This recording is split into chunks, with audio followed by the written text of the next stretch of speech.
Jeudi 8 décembre 2022, chers téléspectateurs, c'est toujours un plaisir de vous retrouver dans cette nouvelle édition et merci de nous rejoindre pour vous informer. Bonsoir et bienvenue. Pour commencer, Madagascar ne dépendra plus des pays étrangers. La production locale de ciment est suffisante pour le pays à travers une cimenterie qui va être construite à Ibiti-Ntirabe, une industrie capable de produire 1 million de tonnes de ciment par an. La cérémonie officielle de lancement de la construction de cette entreprise s'est tenue aujourd'hui à Ibiti-Ntirabe. Il s'agit d'une collaboration entre le gouvernement malgache et la société Cementis et l'investissement dans celle-ci est ouvert à tous les malgaches. Il faudra 2 ans pour construire cette immense entreprise. Plus de détails avec Chutikel Ranchianirin, Andra Adzajaïbe et Jameson Ranchi Armanan. Aujourd'hui a été un jour historique pour les résidents de la commune d'Aletsnanibit et ses environs, puisqu'ils ont rencontré directement pour la 2e fois le président de la République, Andra Dzwelen. La première rencontre était lors de la campagne électorale et aujourd'hui, la concrétisation des Vélerand qu'il a proclamé pour que Madagascar ait une usine pour produire suffisamment de ciment pour le peuple malgache.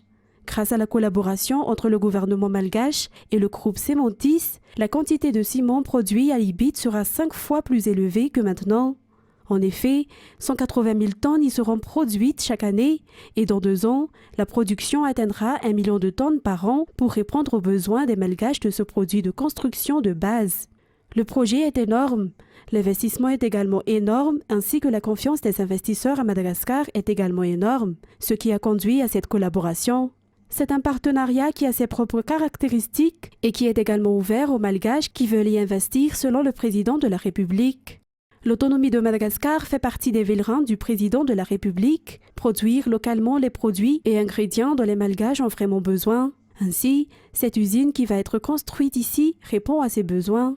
Et le gouvernement ne s'arrête pas, sous les instructions du président, à le mettre en œuvre en implantant diverses entreprises dans tous les districts. Concernant la transformation du ciment ici à Ibiti, l'entreprise a été fondée en 1985 et c'était le président Didier Ratir qui l'a inaugurée à cette époque. Et 40 ans plus tard, les ciments qui vont être produits d'ici suffiront à la population du pays. Cela entraînera également une baisse de prix car le prix d'un sac est estimé à 14 000 arrières. En attendant, les habitants d'Ibiti sont heureux de retrouver le président de la République aujourd'hui, car ils ont également affirmé que de nombreux travaux ont été réalisés qui ont beaucoup aidé la population, notamment les diverses infrastructures comme le CEG, le lycée, les ponts ou les barrages. Ensuite, le président de la République a réagi sur les tentatives de semer le trouble pour des raisons politiques actuellement. La situation est encore instable à cause des difficultés sociales et économiques, conséquence des crises successives à l'étranger et dans notre pays. Et il ne faut pas y ajouter des problèmes politiques pour perturber la stabilité. Après la crise sanitaire, la succession des intempéries, les problèmes liés à la guerre à l'étranger touchent des pays comme Madagascar. Néanmoins, les partenaires apportent toujours leur soutien et font confiance à Madagascar. Il faudrait ainsi continuer les efforts qui ont été commencés pour le redressement du pays.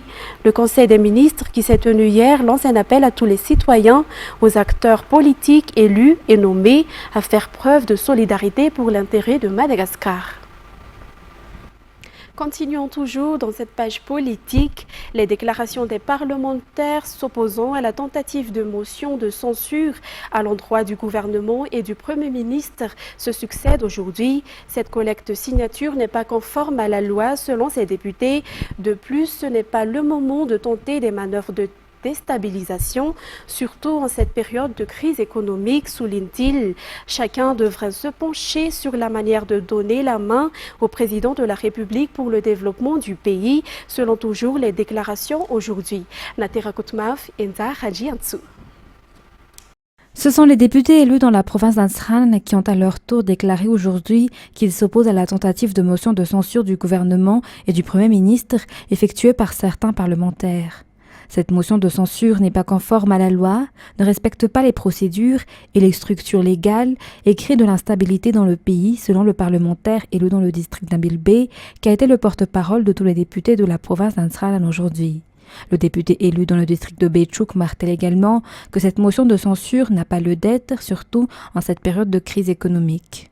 Nous devons nous consacrer davantage sur les intérêts de la population et non les intérêts d'une minorité, affirme Nicolas Rangenassoul aujourd'hui. De plus, selon lui, cette collecte de signatures pour une motion de censure se base sur des mensonges, car bon nombre des députés qui ont leur signature apposée sur cette feuille ne sont pas dans la capitale, mais effectuent des missions dans leur circonscription. D'autres y ont leur nom, mais n'ont pas signé, selon toujours ce député. Il faut donner la main au président de la République, selon ses dires. En parallèle avec ces déclarations, le bureau permanent de l'Assemblée nationale et la présidente de l'Assemblée nationale ont également fait une déclaration confirmant que la collecte de signatures pour une motion de censure n'est pas conforme à la loi, car ils ne suivent pas les procédures et les règles légales. Et le gouvernement prendra en charge les bourses d'études pour l'année académique 2020-2021 pour les 489 étudiants malgaches qui étudient à l'étranger. Par ailleurs, les 49 conteneurs de l'ONG Tetkasankis Christmas destinés à être distribués aux enfants défavorisés à Madagascar ont bénéficié d'une exonération de taxes. Ces décisions ont été prises lors du Conseil des ministres hier. Jean-Claude Adjiamalal. Selon la décision prise au Conseil des ministres hier, le gouvernement prendra en charge les bourses de 489 étudiants malgaches qui étudient en Tunisie, en Algérie, en Indonésie, en Russie, en Chine, à Cuba, en Égypte et au Maroc pour l'année académique 2020-2021. Le gouvernement malgache a également pris en charge les taxes et les impôts de douane pour l'importation d'équipements sportifs et les livres pour ENS ou École normale supérieure. Les taxes et les impôts pour les 49 conteneurs de l'ONG Tetkasankis Christmas y ont été supprimés. Il s'agit des cadeaux dédiés pour les enfants défavorisés de Madagascar. Il y aura donc une coopération du ministère de la Population, de la Protection sociale et de la Promotion de la femme dans cette organisation afin que ces enfants puissent fêter le Noël. Ces cadeaux seront distribués gratuitement aux enfants de 2 à 14 ans et pour cette année, 23 régions sont concernées par ce projet. Dans le secteur santé, la grippe est actuellement en recrudescence et elle présente les mêmes symptômes que la Covid-19, indique le ministre de la Santé publique. Selon les explications, la seule façon de le confirmer est de faire un test et de consulter un médecin dès qu'il y a un symptôme. Par ailleurs, toutes les mesures barrières doivent être toujours respectées pour éviter la propagation de la maladie. Sich Rajianas et Rad Ramanenzatouf. Selon le ministre de la Santé publique, il existe actuellement une forte grippe qui présente les mêmes symptômes que la Covid-19. La seule façon de faire la distinction entre cette forte grippe et la Covid est de consulter un médecin et de faire un test. Afin d'éviter la propagation de cette épidémie, le ministre de la Santé publique demande de rétablir toutes les mesures de prévention. La vaccination et l'utilisation du CVO est également importante pour augmenter les anticorps. Il est à noter que le traitement de la Covid-19 est encore gratuit dans tous les CSP2 et dans les hôpitaux publics. Par ailleurs, les tests Covid-19 sont toujours disponibles au village Voire d'Andouatapenek.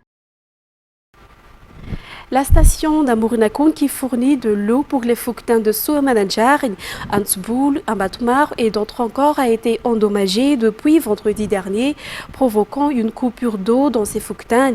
La préparation de cette infrastructure sera terminée aujourd'hui ou demain au plus tard. Mervoulat Sferet et Pras Denilson. À cause de l'arrêt de la station d'Ambournakoun, à cause d'une intervention au niveau d'une pompe à eau brute de captage, les quartiers d'Amboumaïns, Ankoutsran, Ikians, Ankadendamb, Amboumagakel, Amboumagakel Manamben, Amboufkel, Ambatmar, Antsboul, Ankanjen, Ampansi, Souamanadjaren, Ambouibé n'ont pas d'eau depuis le 2 décembre dernier. De ce fait, le ministre de l'Eau, de l'Assainissement et de l'Hygiène, Fitnia Fravouk, a effectué ce matin une visite à Mournakoun pour constater de visu l'avancement des travaux. Il a été constaté que l'intervention est actuellement dans sa phase finale. L'approvisionnement en eau pour ces fouquetins devrait être rétabli cette nuit ou demain au plus tard selon le directeur des opérateurs eau au sein de la Jirama, Rizramar Sanjatan. Concernant l'alimentation en eau dans les régions de Madagascar, le ministre de l'Eau, de l'Assainissement et de l'Hygiène a confirmé que la Jirama opère dans 69 localités. Les problèmes fréquents dans ces zones sont dus à la vétusté des matériels.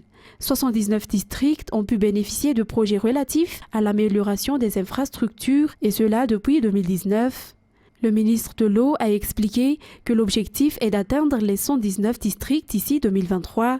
Pour les communes et les Fouktagnes, le projet d'adduction d'eau potable et d'installation d'infrastructures est pris en charge par les partenaires. Dans un tout autre sujet, une centaine de détenus de la prison d'Antanmour ont bénéficié de formation en civisme durant 6 mois, formation octroyée par une église évangélique. Les bénéficiaires soutiennent que cette formation les aidera à affronter la vie après le prison. Ruth Christelle Rakout-Malal et Yves Chanel. Cette dame a été incarcérée à la prison d'Antanmour depuis 10 mois. Elle a 3 enfants, dont l'aîné a 22 ans. Ce dernier élève désormais ses frères âgés de 13 et 6 ans. Selon elle, la violence conjugale qu'elle a subie l'a poussée à faire un geste qui a abouti à un homicide involontaire envers son mari. Le fait qu'elle ait suivi une formation sur le civisme octroyée par une église évangélique en prison l'a rendue mentalement forte. Ainsi, elle encourage les femmes à ne pas trop se laisser faire et à se démarquer à la maison face à la violence conjugale. Par ailleurs, cet homme a déjà purgé 4 ans et il lui reste encore 3 ans. Pour lui, la prison n'est pas une répression, mais une réhabilitation. C'est ce qui l'a motivé à suivre cette formation. Aujourd'hui, les 50 hommes et 50 femmes détenus qui ont suivi une formation sur le civisme à la prison d'Antanmour ont reçu des certificats et des présents. Il s'agit de la 7e promotion. Cette formation a lieu tous les 6 mois et c'est volontairement que les prisonniers la suivent selon les explications.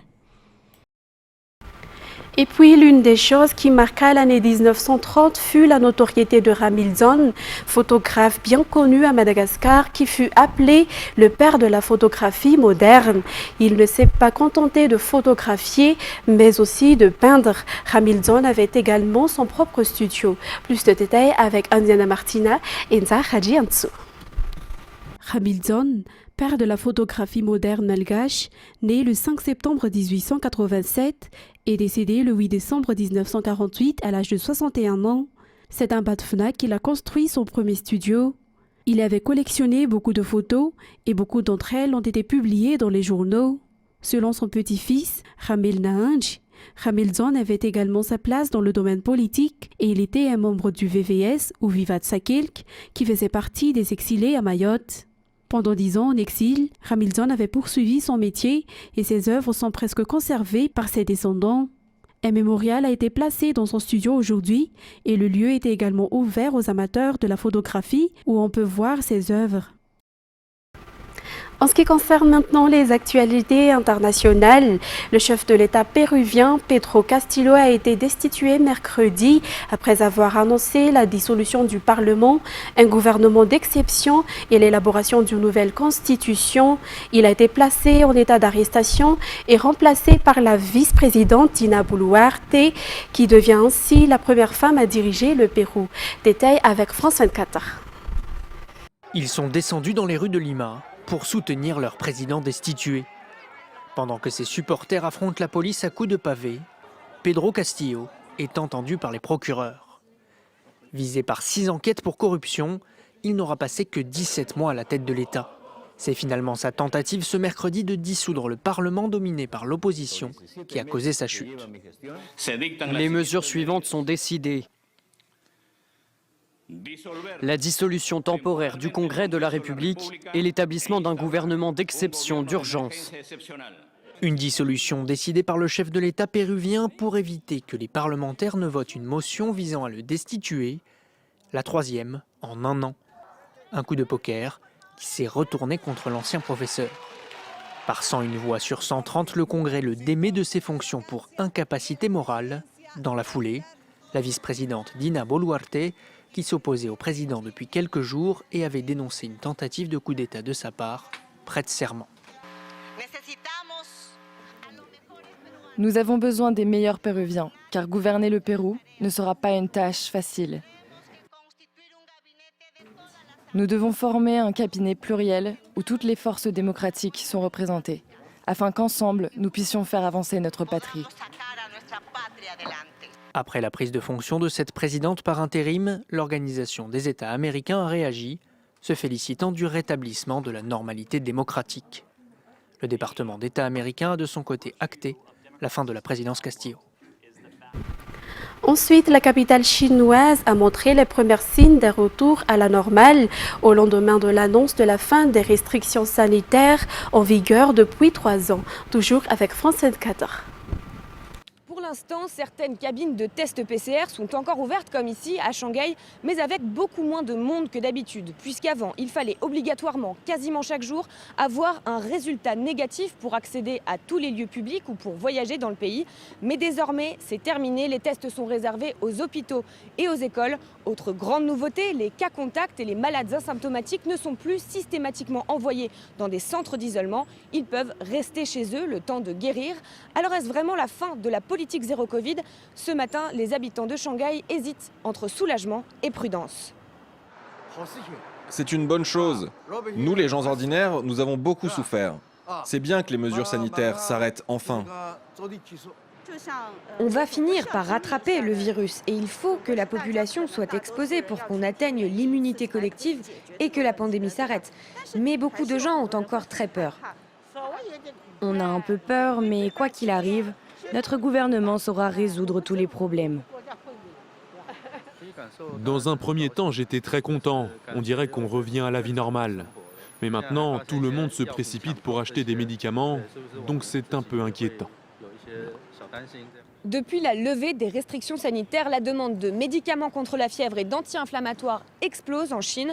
Avant, pour en acheter, il fallait donner une pièce d'identité qui permettait aux autorités de contacter les clients et de vérifier qu'ils ne dissimulaient pas le fait d'avoir contracté le Covid-19. Maintenant, plus de vérification, donc les Chinois font des stocks pour se préparer à une vague de contamination. Et aujourd'hui, c'est difficile de se procurer ces médicaments, que ce soit en pharmacie ou en ligne.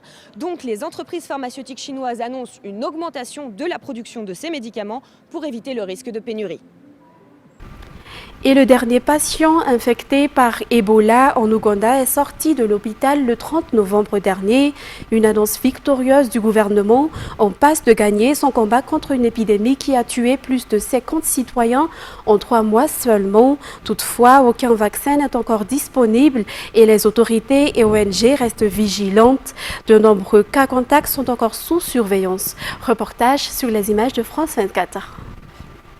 Kampala, la capitale ougandaise. Plusieurs patients atteints du virus Ebola sont détectés en ville fin octobre. Depuis, les centres de santé sont en alerte, comme ici en banlieue. Le docteur Moupéré vient de recevoir le premier cas suspect de la journée. Voici le cas suspect qu'on vient d'isoler dans le centre. Cet adolescent présente plusieurs symptômes du virus mortel. Le docteur reste sur ses gardes. En 3 mois, plus de 50 Ougandais ont succombé à la maladie, dont 5 agents de santé. Ebola n'est pas un virus facile à gérer. Nous sommes tous à risque, les personnes que l'on soigne aussi. Si l'on découvre qu'il est positif, on isolera la famille et on attendra plusieurs jours pour voir s'il développe des symptômes. Pas de temps à perdre, il faut partir s'équiper. Une tenue indispensable pour récupérer un échantillon sanguin. Mais les résultats n'arriveront pas avant des heures et faute d'un endroit dédié, le patient doit rester dans la cour. Dans ce centre, le médecin est seul pour faire face à l'urgence. J'ai peur, bien sûr, mais en tant qu'agent en première ligne, je fais ce que je peux. Mais si je n'ai pas les moyens, je vais abandonner. Si je dois risquer ma vie, il me faut plus de soutien. La plupart des gens se détournent de cette situation et plus de personnes vont mourir. Le système de santé ougandais est fragile, surtout à Kampala, une ville de 4 millions d'habitants. Ces patients venus pour des analyses se méfient de l'épidémie. Quand nous venons ici, on nous donne des instructions auxquelles nous devons obéir. Si vous voyez un patient trop près de vous, il faut prendre ses distances dans la file d'attente. Début décembre, aucune nouvelle infection n'avait été détectée depuis une semaine. Malgré le manque de moyens, le pays semble gagner la bataille. Mais pour l'organisation Médecins sans frontières, la situation reste inquiétante. Il y a pas mal de cas contacts des gens qui peuvent tomber malades et on ne sait pas exactement où ils sont et comment ils vont. Et la possibilité qu'il y a toujours un nouveau flambée qui peut arriver, on reste assez prudent. 800 personnes restent suivies par les autorités. L'Ouganda n'avait plus fait face à une telle épidémie depuis l'an 2000. 200 personnes avaient trouvé la mort à l'époque. Chers téléspectateurs, c'est avec ce reportage que nous terminons cette édition. Je vous remercie de l'avoir suivi jusqu'à son terme. Dans quelques instants, vous allez suivre la série Scandale. Quant à moi, je vous dis excellente soirée en notre compagnie. Au revoir.